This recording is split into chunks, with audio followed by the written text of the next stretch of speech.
Hey Overwatch community, welcome to Watchpoint, a channel where we're going to focus on anything Overwatch related and talk about things through beta and up till launch.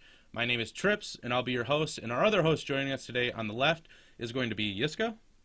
Hello. And on the right, we're going to have Vulcha. Hello.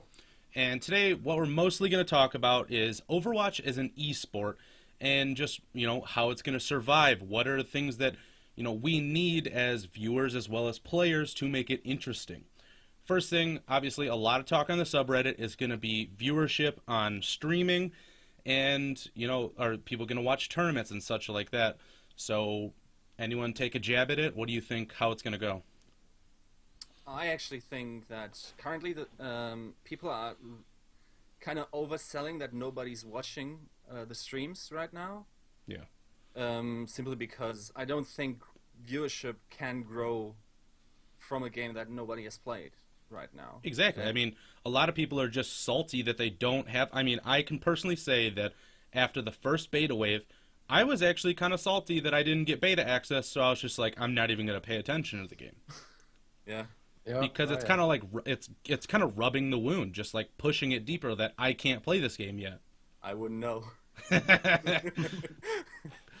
Yeah. But I agree with that. I mean, I've been on the subreddit and just like, no one's going to watch a game that they can't play, because it's kind of like watching, a meal be cooked that you're not going to eat. It's not, especially people who are just so pessimistic that they don't think they're going to get beta access ever. This game's not coming out for 7 months. And if you don't get into beta, it's kind of like, why watch it right now unless you're super involved and you're going to get into the competitive scene and try out for a team and things like that. Yeah. It's also... Yeah, go ahead. I totally agree with that. There's no way that the Twitch numbers can represent what's going to happen when it's released, for the reasons you guys said.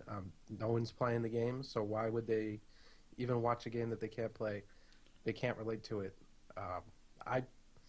I'm not watching very much Overwatch. I started off the first week when beta dropped, watching a lot of Overwatch, but now I can't play the game, so I'm just not watching the streams. So those numbers can't mean anything. Yeah, and that's actually a very good proof of concept, because I got access to the beta, and I really enjoy watching these good streamers right now, Seagull, Stir, playing, and there's this distinct inability of the chat, because Twitch chat, yeah, someone's going to spam stuff when something impressive or stupid happens, and nobody really seems to be able to judge how good people are right now, because obviously Seagull and Stir, coming from TF2, they already have a lot of the skill set which you will need to be good at certain characters in the game. Oh yeah, but a lot of it is, I mean, even if you watch like Day9 and ItMeJP, those guys are already starting in-houses, which is awesome,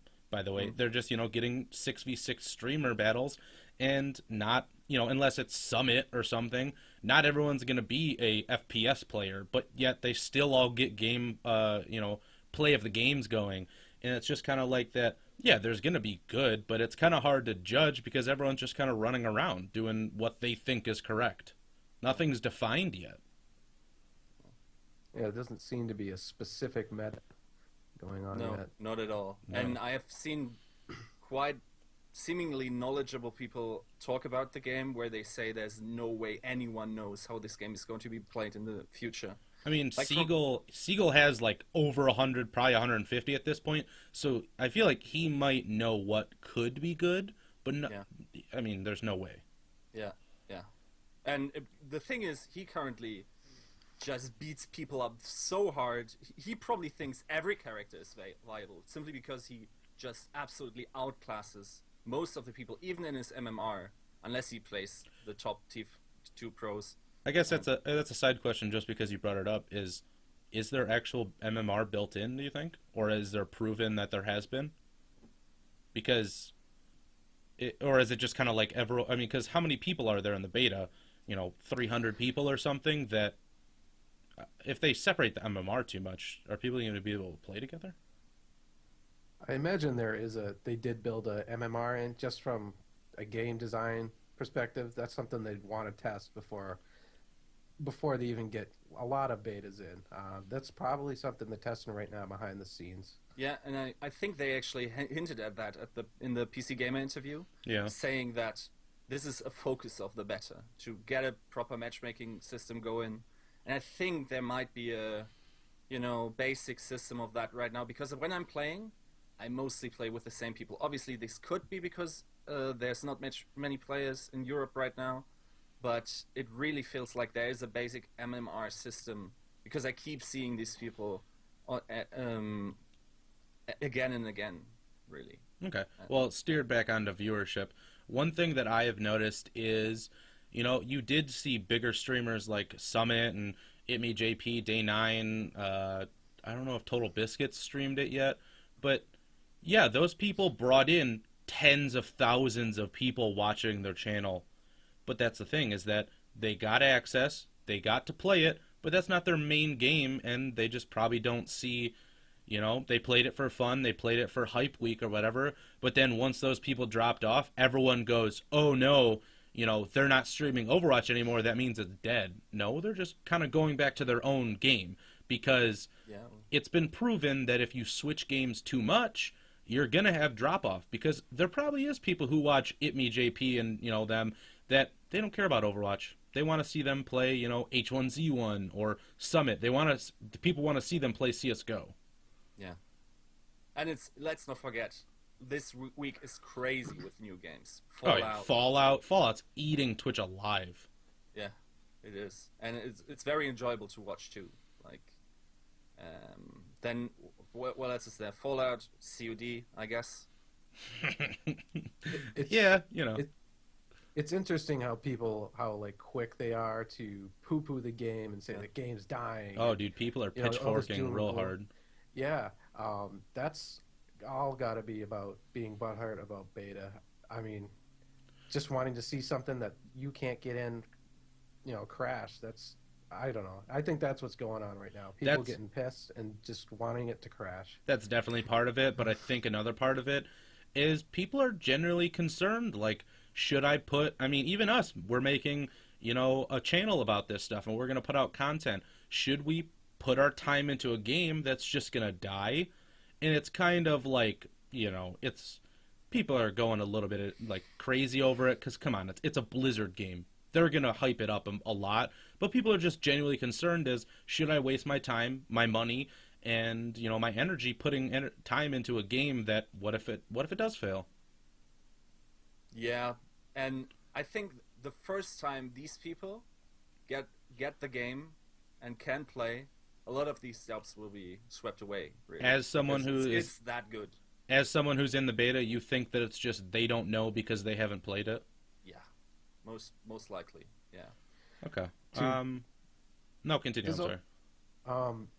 To counter my previous point, I guess people do have a legitimate concern, because Heroes of the Storm kind of did a little bit flop. It didn't live up to expectations, and StarCraft 2 to some extent. How could it live up to StarCraft 1 in the first place? But, people are seeing some Blizzard games not live up to the hype, and that could be informing some of that. Especially from the esports perspective, right? Okay. Yes. So I'm gonna jump topics now. We're gonna continue on just because it's been a little time on this, and I'm gonna use StarCraft as a segue. International scene. We know StarCraft is huge in Asia. Huge. Where do you see this game being the most popular outside of the U.S.? Outside of the U.S., Europe is going to be big, of course. Mm-hmm. Of course, Yiska's got that covered. But I can't see this game, mainly for the pricing model, being big in most Asian markets, or being big even in South American markets. The pricing model just kills it for it, as well as the genre, more or less. I know Steam does not do, I saw a post today, I don't know, I'm just basing it off this post, but does Blizzard accept local currency, or is it does it have to be equated into US dollars? Do you know, Yiska, from your standpoint, is the money based, if you went to go pre-purchase the game, is it based out of your currency, or is it based off of US currency? It's basically you erase dollar and put euro behind it, and Mhm. whatever the current course of the currencies is, that's basically the price. So Okay. most of the time, we Europeans actually got the stick there because we mostly played more. And then other countries, like I often see people talk about how Australian Yeah. are really They they've overpaying they or pay like $100 for a $60 game. yeah I mean, in their own currency, but yeah. it The seems thing like is, it could just be import tax or something. But it seems ridiculous.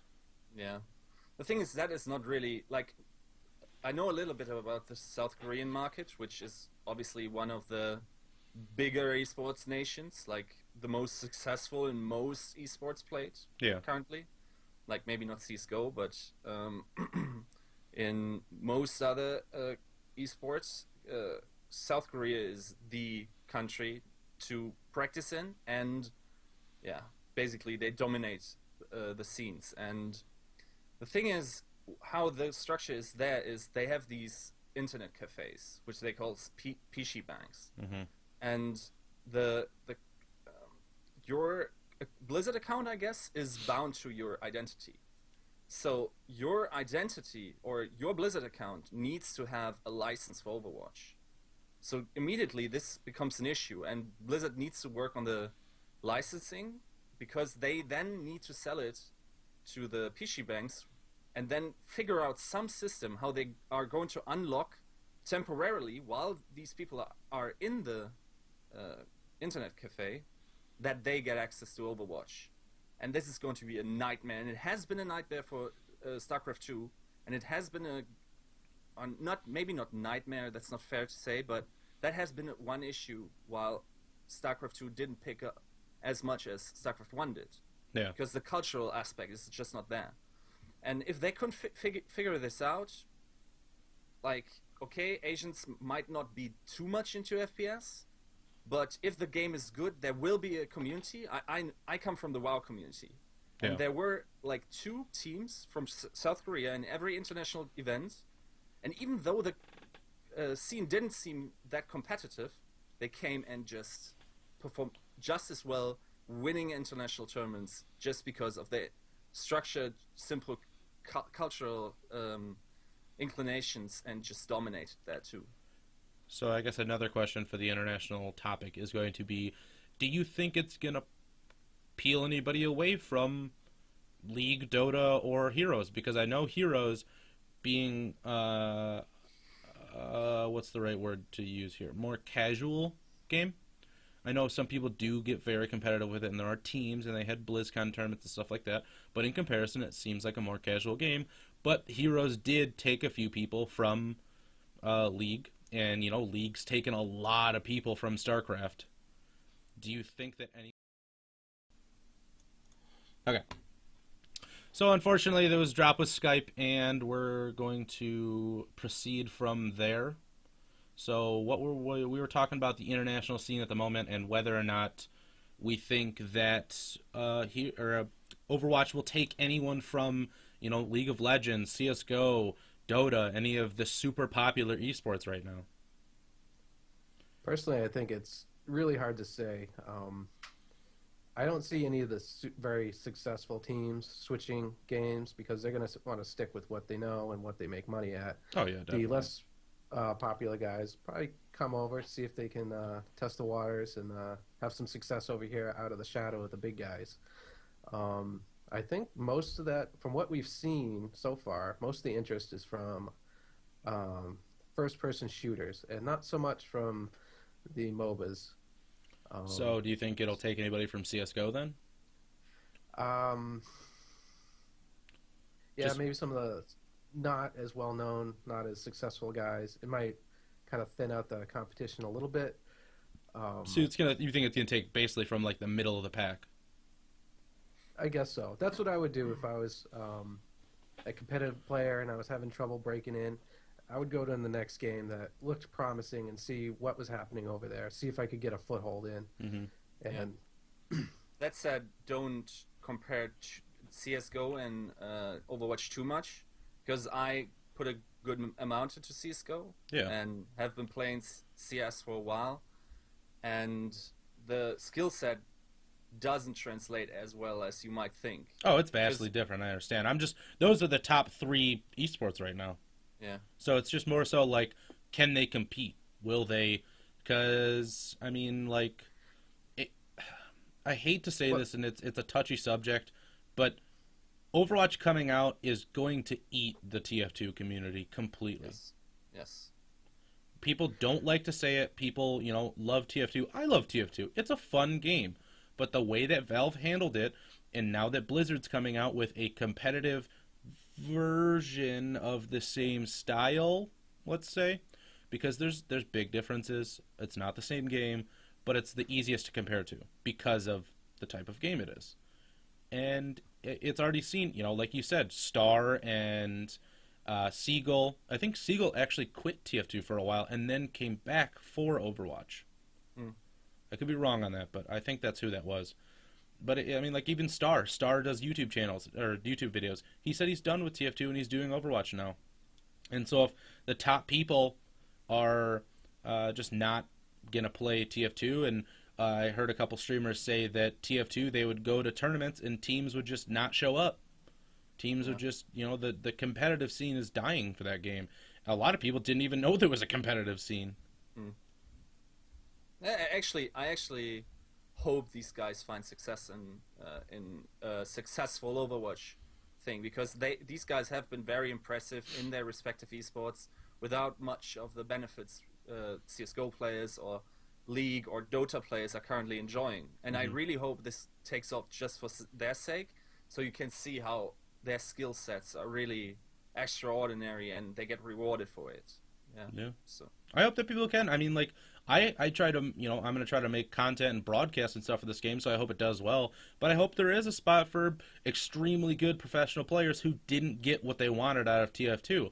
I know people said that they've had fun with the game and they wouldn't take anything back, and there were tournaments, for like $15K, which is a substantial amount of money, but people want to see $100,000 tournaments like you see in League, and, I mean, I don't think we'll ever see a, $20 million tournament like we saw for Dota, but I don't think any game is going to touch Dota for the next 10 years. I mean, we could leave Dota off the comparison table for 10 years. That game is... You mean in prize pool? Yeah. Prize pool and viewership. Pool. Yeah. That said, in terms of professionalism, like with CS:GO going on to TV stations now, in terms of professionalism, you could argue that CS:GO is there yet, while Dota, it's a little different. Yeah, it's a very it's still kind of niche. Like, it's not League, who is becoming basically American football, and it's not CS:GO, who is an ingrained community that has been there since 1.6. Yeah, okay. But I guess a good metric would be, can a competitive player make a living at the game? Like, are there players that's their life and they dedicate all they got into that, as opposed to, working a day job and then getting time in when they can? That would be the metric for an actual eSport game to me. Without streaming, right? Yeah, without streaming. Yeah. Because that's a whole nother ball game. I would say yes, because there's people who make it in Super Smash Bros. Melee. Like, as long as, like, Liquid and Curse and, maybe even TSM pick up some teams, people will get sponsorships. And they will. They absolutely will. If you look at the top current teams, like, there's so many top organizations having picked up Heroes of the Storm teams, for instance. Yeah. So Cloud9, very big esports organization, both in CS and League, obviously. And then I don't know about Dota. I don't follow the scene much, but there's plenty. I mean, even I don't think you have Dignitas, but Navi, Alliance, Liquid had a team. But there's a lot of, like, honestly, in Dota, there's a lot of grassroots teams where are sponsored by somebody with a big, pile of cash. Like the dude who just bought up that, I don't want to he bought up a research drug and raised the price. That whole fiasco. Yeah, That he owns a Dota 2 team. yeah. Like, And Virtus Pro getting like 100 million yeah, potentially. Yeah. So the thing is, also what you need to realize is these organizations can take a gamble on a game. it's a can Blizzard invest game. Yeah, they can invest a couple of 100 grand into a team, Mhm. and if the game takes off, they are immediately the brand in this game, and they have a great head start, and it's simply worth the investment, I think. Yeah. Okay. We kind of veered off from international scene. So the next topic I'm going to be bringing up is modes. Right now we have payload and capture point. Is that the exact names for them? I bet that's the best. I don't know if that's the exact names, sorry, but yeah. what modes do you think are going to be competitive out of maybe the two, or if they add more? And we'll just leave it there for now. What out of if we had to pick out of capture point and payload, do you see both of them going competitive, or do you see one trumping the other? Probably capture point, in my opinion, would go. Although they're very, very similar in map design, payload basically works the same because of the way the maps are as capture point. You know, you push the payload through a big open area, it goes pretty quick, and then you get to a choke, and then the choke is fought over. It seems like I'd say capture point's probably going to be the competitive mode, but they're so similar in the way they work that who knows. I would say capture point over payload if I had to pick one. The thing is, if we're asking what would be the best or what will Blizzard do, because currently in Heroes of the Storm they have wildly different game modes, Oh, yeah. and they are all played. So I can easily imagine a scenario where you just play all the maps currently in the game. Yeah. Well, And the thing teams at just that have is to like adjust. the Heroes of the Storm. It's not like you can play collect the coins on Dragonshire. It's not. You just can't. The maps are tied to the modes. Whereas in Overwatch, it's correct me if I'm wrong. There's both modes for each map, or are there No. specific maps? Yeah. Okay. Yeah, they're specific. Some of the maps have a hybrid though, where Oh, okay. you got a capture point and then you push Exactly. the payload. Yeah. Oh, so Which it is is weird. so it is generally like that, where you could just vote on maps instead of voting on modes and maps. Yeah. Yeah, Okay. And if you think about it, like they want people to play multiple characters. I mean, there will be people who will be well known for their Junkrat or something. Yeah. But they want people to switch classes, and because of that, you have no excuse to not know about the other game mode or Yeah. which characters are good on them. You need to practice those. Yeah. So I don't see much of a reason not to include all the maps in that sense, and it's just a matter of practice. And the question also is, when the competitive scene starts up, how many maps are going to be out? Like, if you exclude the payload maps, the map pool is probably too small. Yeah, that's true. Is there a neutral payload map? I thought I heard something about where it was both teams tried to capture a neutral payload and then push it from there. Is that a rumor, or that's not out currently? That's not currently out. Okay.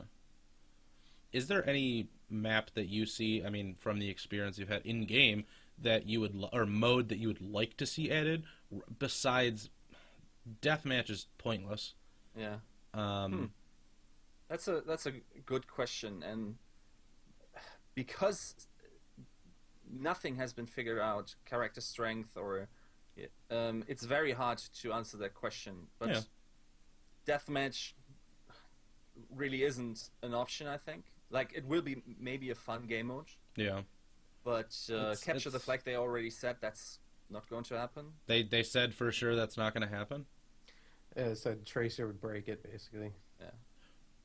But I guess Tracer is more effective than the Scout would be. Yeah, Yeah. Yeah. I don't know. They could probably design something around it. Get a little creative. Maybe they could figure something out. But Yeah. I would like to see some sort of capture the flag. I think. That'd be Yeah, I pretty mean, fun. because in World of Warcraft, if you are, if you're, I don't actually know if that works, but if you're a warlock and you place down your portal and you zip back to your portal after you grab the flag, and it does drop it as far as I know. So it's almost like Tracer. If she would use rewind, she drops the flag. Yeah. What about these TF2 game modes where you contest points and then you retreat and there's a constant movement of So almost like the Battlefield or Dirty Bomb. front. Yeah. Like a multiple capture point where for each capture point you capture, it ticks up a timer. I'd like to see something like that for sure. Right now it seems like all the game modes are about chokes, busting chokes, and very centralized. I'd like to see something a bit more spread out. That's true. Something where it's not all about the big team fight and the ults. It'd be cool to see, certain characters walking down a certain area because they're anticipating a type of push or a type of play. You can't really do that with the type of maps and play modes we have now, from what I've seen. I'm not in the beta, but this is what I've seen. Yeah. Very true. That's actually one of the things that's currently the problem, kind of like, because there's so many chokes where you actually don't have a second way to go there to get to the point, is that you need to squeeze in, and really only really mobile characters sometimes can slip through, and I would even attribute that to the weakness of the opponent.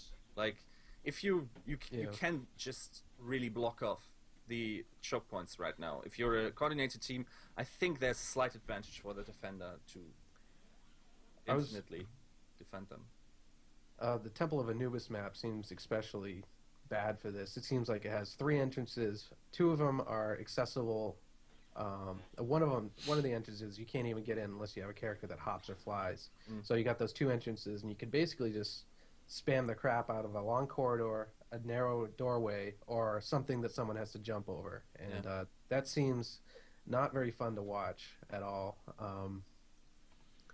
just as from a viewer point of view. I could see like really hardcore comp teams, pushing at each other, and it would be a stalemate.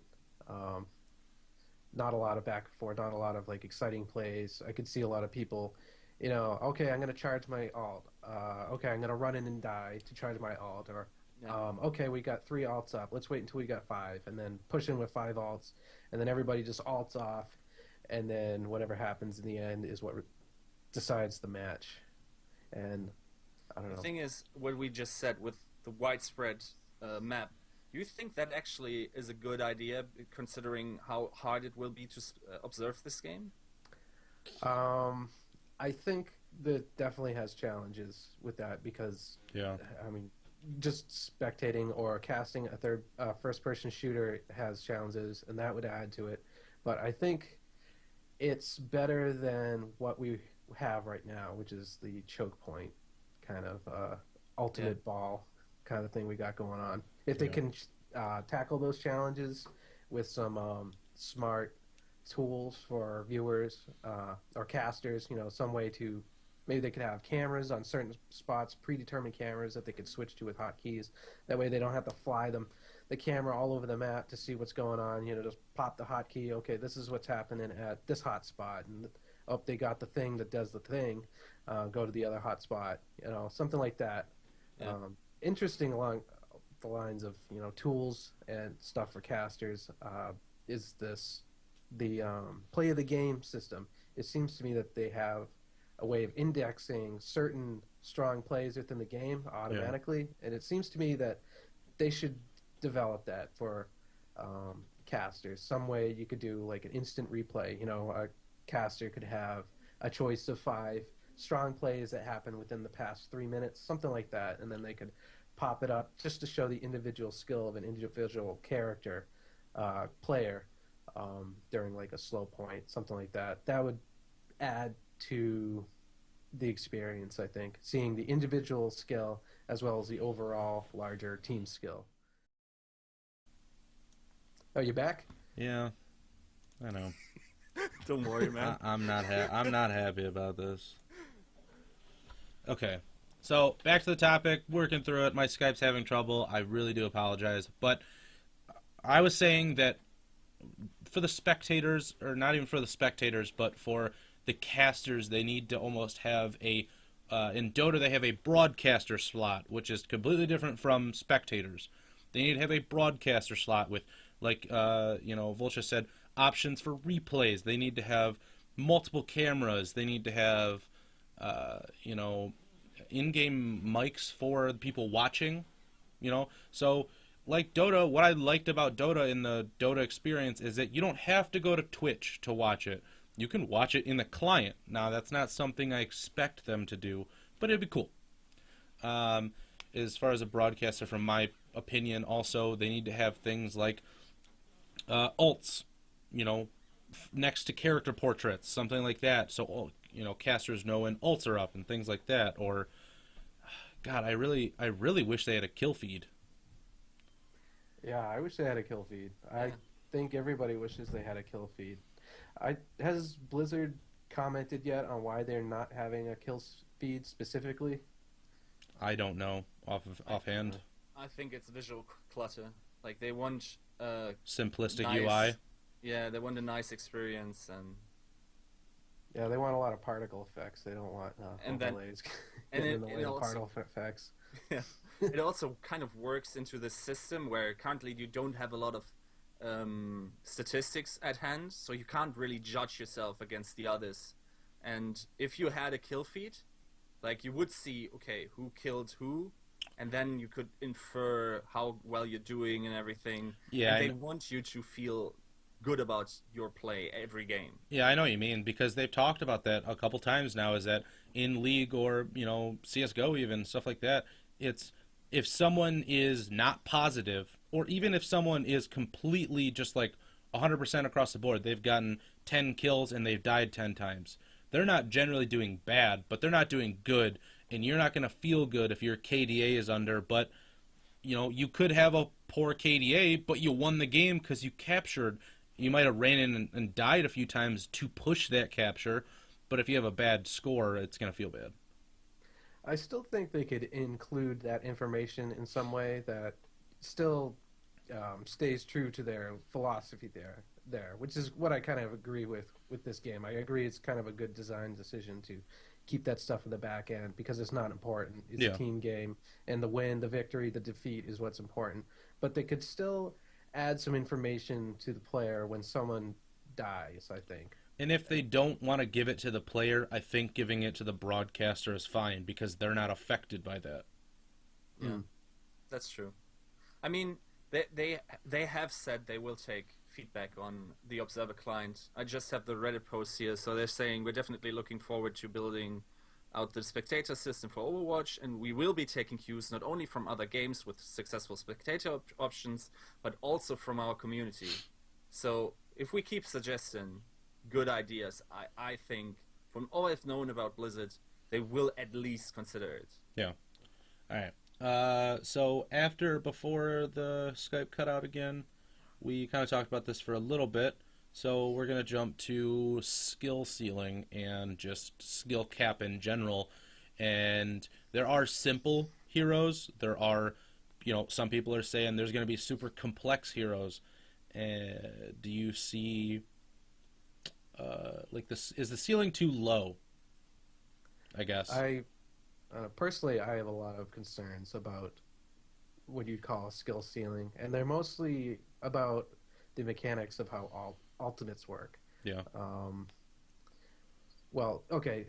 To explain really quickly, to me, there's two different type of ultimates. There's like area of effect, kind of death ultimates, and then there's utility ultimates. And it seems to me the utility ultimates are very, very strong and very, I don't know. I see it breaking the skill ceiling down a lot.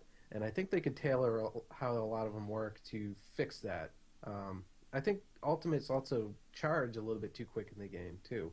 It seems like ultimates are just popping off all the time, and that's what's getting most of the kills. That's usually what's on the kill feed, on the play of the game, ultimates. Yeah. I would like it not to be, because the ultimates are a bit fire and forget, pop it off, people die. It's not so much dependent on plays, mobility, and aim. So if they limit the strength of ultimates in some way, I'd be happy. That would raise the skill ceiling just right off the bat, right there. Um, Well, I keep equating it to MOBAs because of the usage. They did put skills in there, almost like powers. And in a lot of the MOBAs, it's not they charge in a minute. I mean, in Dota, I'm using this because it's where my knowledge is. A lot of the stuff has like 2, 3, sometimes even longer minute cooldowns. And obviously that's depending on, because it is based on, how much you're shooting, how much damage you're taking and stuff like that. But I think you're right in the fact that they might need to, obviously it's still beta, but they might need to Yeah. tune it back a little bit as how fast they come up. Is There's that also- are we off base here, by the way, Yiska? Because you're the only one with beta access. No, it's actually right on point. Some ultimates are obviously stronger than others. For instance, you're saying some utilities are super strong, and for instance, some are deceptively awesome. Like for instance, Symmetra, they revealed her win rate. I just heard it, and they said something like 80% or something, Yeah. which is unreal because the character itself doesn't feel that strong. So obviously, it's all the ultimate that's doing that job. There's one point I'd like to make about that. I read that too, but I had a thought that jumped in my head that might be skewing that number. It might be that Symmetra is just such a boring character that not a lot of people want to play unless they want to win. So no one's playing the character, and when they do play it, they want to win. And that type of person is picking the character up. True. I don't know. Yeah, it's Who not knows? it's not popular, and the people who do play it consistently, so they're good at it. Yeah. Mm. But that's kind of speculation once again. Yeah. But as Yeah. far as I mean, people have been saying like Tracer's just kind of annoying right now because she's just kind of like a fly, and she's easy to swat because the player isn't good. But once people sit down and play 500 hours of Tracer, they're going to be ridiculously untouchable. Hmm. Yeah.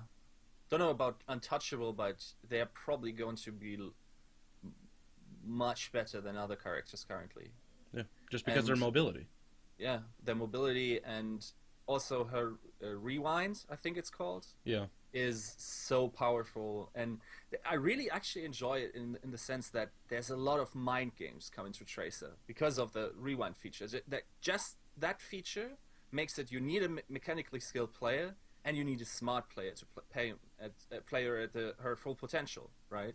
yeah. And there's a lot of jukes which you can pull off, and it's like people are going to be ridiculous with it, but it's going to take time, and I think I haven't seen anyone play close to the potential it could potentially have. Or Genji. I mean, Yeah.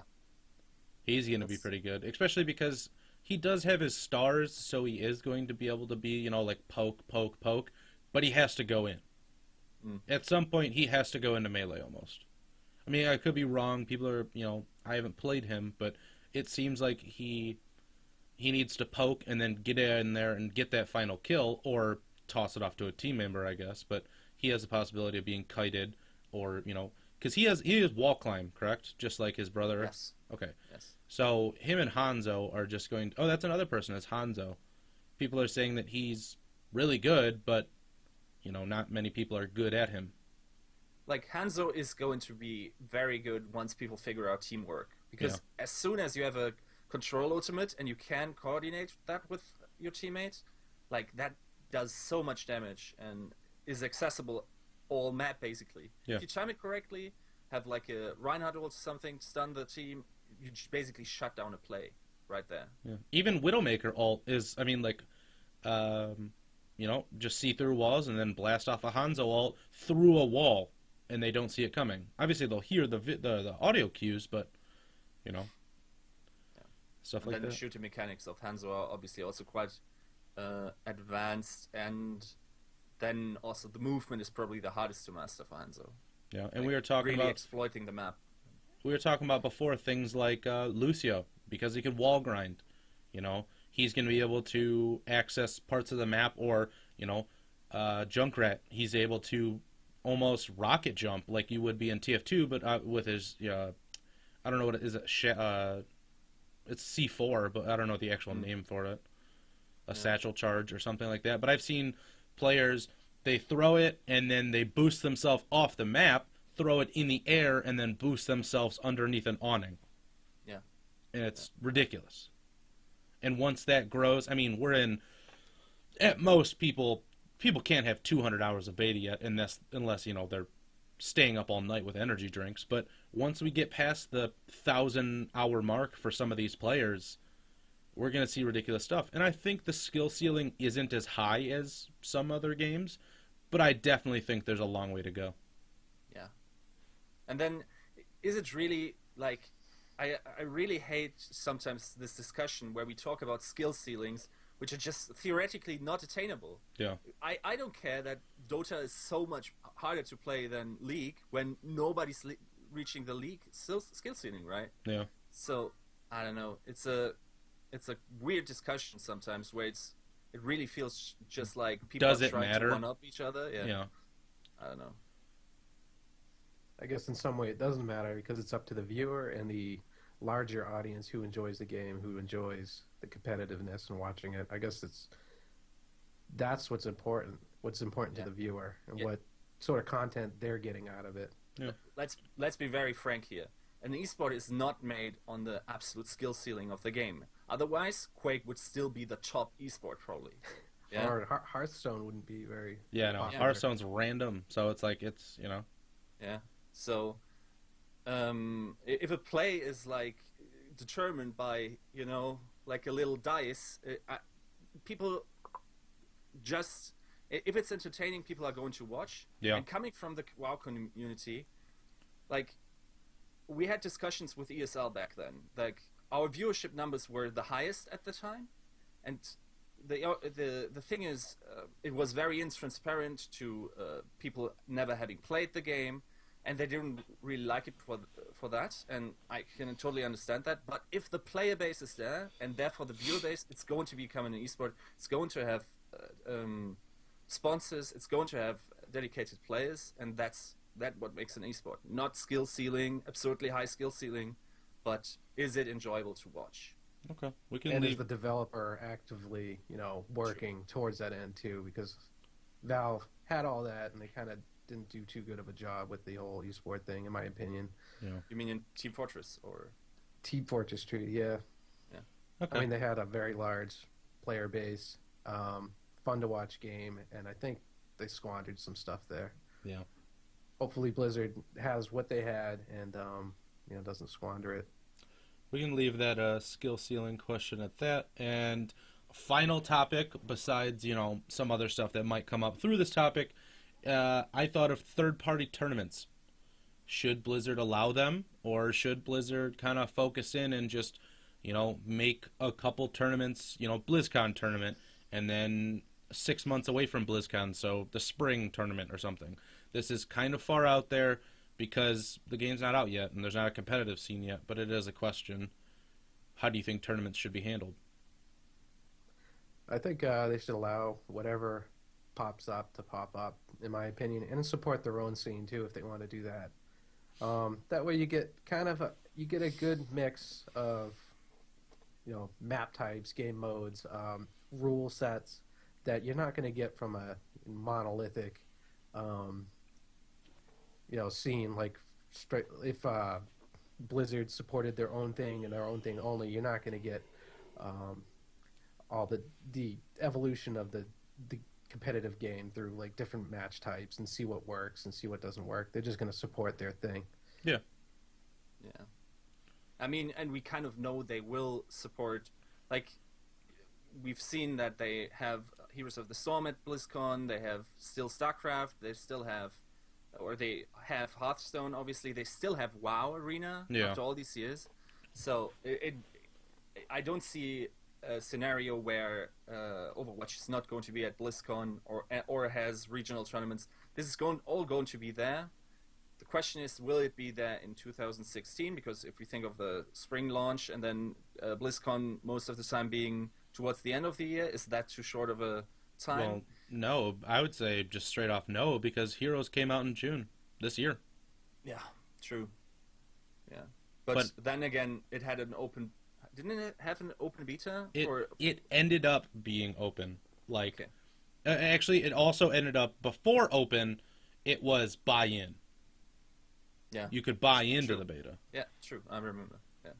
So if Blizzard December 1st was like, all right, anyone who pre-purchases Overwatch, we're going to start letting you in a queue. Not just all at once, but in a queue. People are going to, pay hand over fist to get into this beta. The thing is, back to the question: should they allow everyone to build these tournaments? I think at the start they should go for quality. They should approach at least a medium-sized tournament organizer. So, Faceit comes to mind. Who are very engaged in CS:GO, and at best you get someone like ESL or MLG to pick it up into the maybe just try it out for tournaments, not have it on the circuit right away. Yeah. And then when people have, caught the bug of Overwatch, then source it out to smaller tournaments, community-type tournaments, also tournaments where amateurs can participate in, and really go the wealth way. Just provide the right tools, not really make it too inaccessible. Yeah, so you don't need to necessarily always ask Blizzard for amateur tournaments. Maybe also we have seen that this also happens in universities, that teams build there. Yeah. So why would you restrict it, really? Yeah. I guess I don't know. It's just kind of one of those things where it's like, I don't think Blizzard would ever have a problem with, say, a university having a couple team tournament. Like, what is it going to hurt? But it's just if Blizzard's going to sanction it themselves, are they going to let these people stream it? Are they going to let these people give away, if they somehow raise a prize pool, are they going to, are they going to put their name on it, I guess is the question. I think they should. Imagine if a real small guy came up with $10,000 and he wanted to run an all Roadhog tournament. Everybody was Roadhog, something crazy. This won't work, of course, but it's an example. And perhaps this type of mode is really fun. It's a type of play that you're not going to see from Blizzard, that Blizzard might adopt later on for themselves, for the big stuff, that is super fun. Yeah. Yeah. But it's good. It seems like it's good stuff. Yeah. Okay. Skype hates me. It's official. Skype was like, hey, I'll work for you any other time, but the night that you want to record something, no, dude, you need 10 minutes is the max, and then I'm gonna cut you.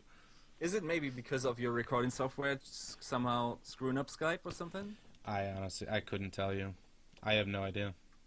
But anyways, Skype once again hates us, and we're gonna continue on with the discussion about Blizzard sanctioning tournaments and whether or not they should. Luckily, we're not losing the recording every time we drop. It's just dropping Skype. The recording has not been touched. So, anyways, but yeah, what I was starting to say was you brought up the all Roadhog tournament, something that just won't work, but it's just an idea, fun idea. All random, all mid. That stuff is, some people they like that. They like that. It's kind of like if you see too much of one thing, it's nice to change it up. In Dota, they had a captain's draft tournament, and for people who don't know what that is, if you take all of the heroes in Dota, a captain's draft is a randomly selected pool, and then you draft from that, and you get a smaller amount of bans. So instead of being able to run X hero, you just wouldn't be able to because of the randomness of it. And it wasn't the normal game mode, but it got super popular because Dota Cinema, a big channel, was behind it. They were the one running it. And so, obviously you're not going to see bans in Overwatch, but, different game modes, something fun, it'd be cool. Yeah. But that's kind of way far off at this point. Yeah, I personally think, and thinking back, when I was still in the WoW community, I got to know Mark Olberts, who's currently the, let me see what he's called by these days, Senior Esports Manager at Blizzard. Yeah. And he strikes me as a person who really learns from his mistakes, and his team does. And I would think that they looked at the StarCraft thing, where they still support the scene. They're still WCS, right? Yeah. But they have learned their lesson there, and I could easily see them opening the circuit up and not going the, I guess, Riot route, you would call it. Yeah. Just monopolizing their game, basically. Yeah. And that's, I mean, obviously Riot's done very well. They have extreme numbers. They're one of the top esports, and they're becoming ESPN. That's the thing, is that as much as people hate on Riot, I don't follow mainstream sports. So when I like to go in and look at interviews of pro players and, like breakdowns of games and like how these players were thinking, and they even sometimes let you in on like voice chats of tournaments that happened, months ago, because it doesn't matter at this point. And I like that, it's becoming almost sport-esque, even if it isn't a physical sport, what people like to say. It's just a competition. But I like that extra media that goes in behind it. But I don't like that they limit the tournament thing. So. Yeah. Yeah. I mean, Blizzard has been open. Even think of WoW is a problematic thing for Blizzard to open up to the public, right? Because they need to provide the tournament service. They need to enable these accounts. There's a lot of administration, and even back then they were, asking if someone is at least interested. Yeah. And they were considering the option.